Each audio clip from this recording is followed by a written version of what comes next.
अस्सलाम वालेकुम। मेरा नाम बिलाल मुस्तफ़ा। आप देख रहे हैं माय यूट्यूब चैनल बिलाल की दवाइयाँ।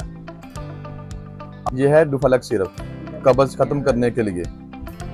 अगर आपको रेगुलर कब्ज़ है तो ये डुफलेक्स अच्छा है अगर आप इस्तेमाल करते हैं। ये कब्ज़ कुशा है, 2 चम्मच सुबह 2 शाम, बेहतरीन है। अगर आपको नॉर्मल है, कभी कभार कब्ज़ होती है, जहाँ आपको एसिडिटी का मसला बनता है, तो ये क्रीमाफेन सिरप बहुत अच्छा है। इसका भी रिजल्ट अच्छा है अगर आप इस्तेमाल करते हैं कब्ज़ के लिए। तो ये लेग्जिब्रॉन भी ये कब्ज़ कुशा के लिए है। अगर आपको कब्ज़ होती है, ये मेडिसिन आप ले सकते हैं कब्ज़ ख़त्म करने के लिए। अगर आपको एसिडिटी का मसला है, ठीक है, आपके पेट में दर्द होती है या जलन होती है, तो ये आप खाली पेट एक कैप्सूल डेली ले सकते हैं नेक्सिन। बहुत अच्छा है आपकी पेट और जलन के लिए। साथ अगर आपके पेट में इन्फेक्शन या सोजिश है तो साथ नोविडेट का इस्तेमाल कर सकते हैं, सिप्रोफ्लक्सिन।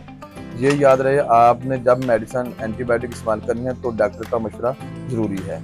और ये टैबलेट फार्म में भी आती है लेग्जिब्रॉन। ये पहले जो सिरप मैंने दिखाया ये लिक्विड में है।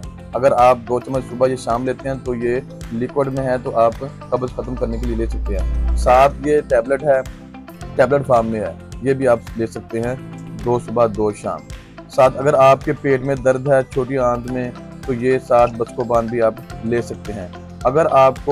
अगर मरोड़े वगैरह या दस्त वगैरह ज़्यादा लग जाते हैं तो पानी की कमी हो जाती है, साथ ORS एमकोल का भी इस्तेमाल कर सकते हैं। अगर आपको मेरी ये वीडियो पसंद आई हो तो लाइक करें, शेयर करें और सब्सक्राइब करना ना भूलिए। अल्लाह हाफिज़।